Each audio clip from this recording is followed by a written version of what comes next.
to summarize what has been my lecture that I gave to the 12th meeting on pro and postbiotics in Rome, we reached the conclusion that the study on the microbiome is really at the crossroad if we can translate what we've done so far in terms of basic science to clinical applicability.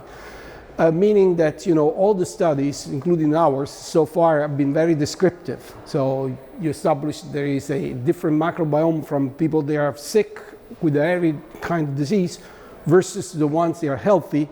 And we reach the conclusion that they got the disease because the microbiome is different, but it can be the other way around, that because you are sick, the microbiome changes.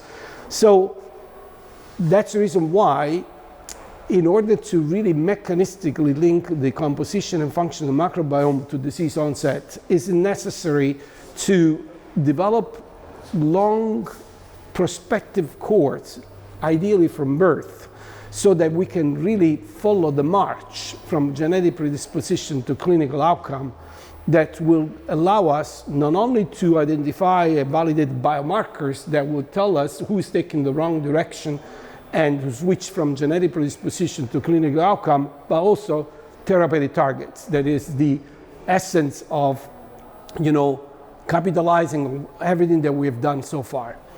Currently, we do have intervention, but they are, you know, blinded. Like, you know, we give probiotics without knowing if they will work or not. For some cases, we go for fecal transplantation, and again, this is a shot in the dark. Sometimes works, sometimes not. What we wanted to do is what we call precision medicine. So in other words, to really customize the intervention based on the kind of dysbiosis that people they have, with the confidence that that intervention will have a therapeutic, you know, return on investment. And we've been doing some of these studies, taking example of some conditions. The two that we're focused on, because we're talking about prospective studies, are diseases that materialize early in life, because these are both birth cohorts. One related to autism and the other one related to celiac disease.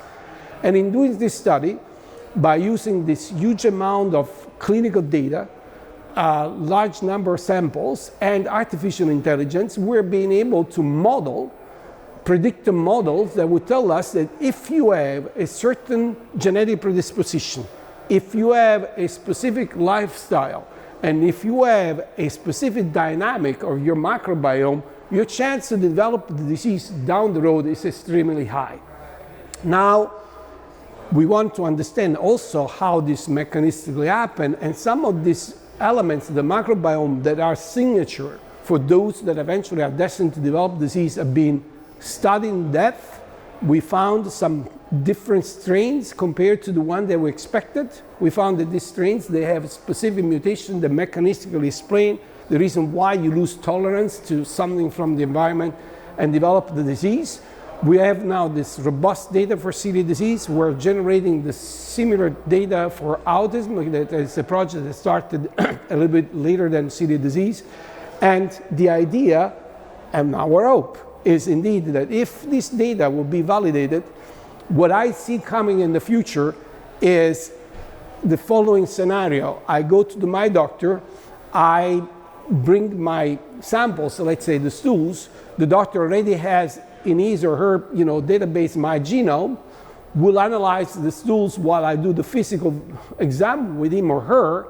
And by the time the visit is over, that stool has been analyzed, it's been put in the computer, put together with my genome, looking at the database of thousands and thousands of patients like mine, and the doctor will say, listen, in 20 years, so you have a chance to develop Alzheimer, we got to change your microbiome, because of course changing the genome is difficult, so that we mitigate that risk.